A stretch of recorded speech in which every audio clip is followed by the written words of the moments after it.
hear what I'm saying? It ain't no rainy day for when God said, I'm not going to trust you to touch this.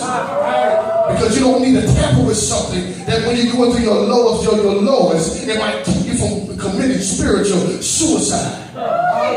Because God covers our salvation. He looks at the quality of our salvation. But the enemy looks at our situation. Satan does not care about your salvation. That's between God and the one that he imputed it in. But he looks at your situation and try to make it look like you're going through. It's not worth you giving up wrong for right. And that's why I say, you know what? You were doing better before you even got saved. It seemed like you were doing better before this church stuff come. When I try to live right, and he will use your situation to try to convince you that you made the wrong choice. He will use your situation to make you feel like every time I do something, it don't work. Every time I try to build something, it don't work. And he will amplify your situation and to minimize your salvation. But he does not know that the worse it gets, the stronger that we become. See, I believe that God has amplified that in my life so much the more, and I hope my boys get it, that if you tell me that I can't do it, I'm going to do it. Not because you told me I couldn't do it, I do it because I tell you I'm going to do it. Are y'all hearing what I'm saying? And sometimes you got to let the enemy know, say, listen, you showing me right now that my life is not worth living. You show me that I don't have enough money to do this and that doesn't. But you got to live and let the devil know, I'm going to do it because God called me to do it.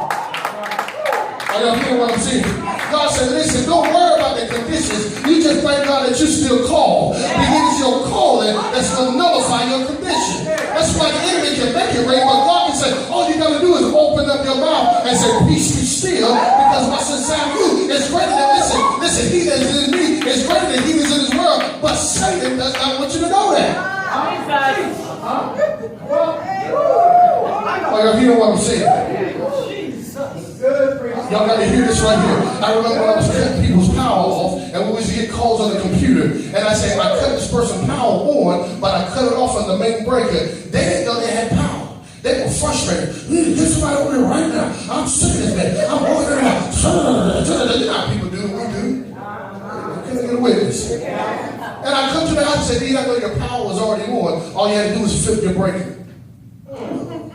You fussing about what you don't have when you do have what you have, but you don't calm down enough to understand that you got to make certain moves to get what you need. And Satan said, I'll get you so riled up by what's going on, the rain in your life, the wind breakers, the thunder. I'll get you so riled up to make you feel like it's not working out. And God said, while you riled up, all you got to do is calm down and say, peace be still. And if I am your father and you are my child, you can also say, let there be light, and the darkness will have to flee, because the power of God is in your spirit.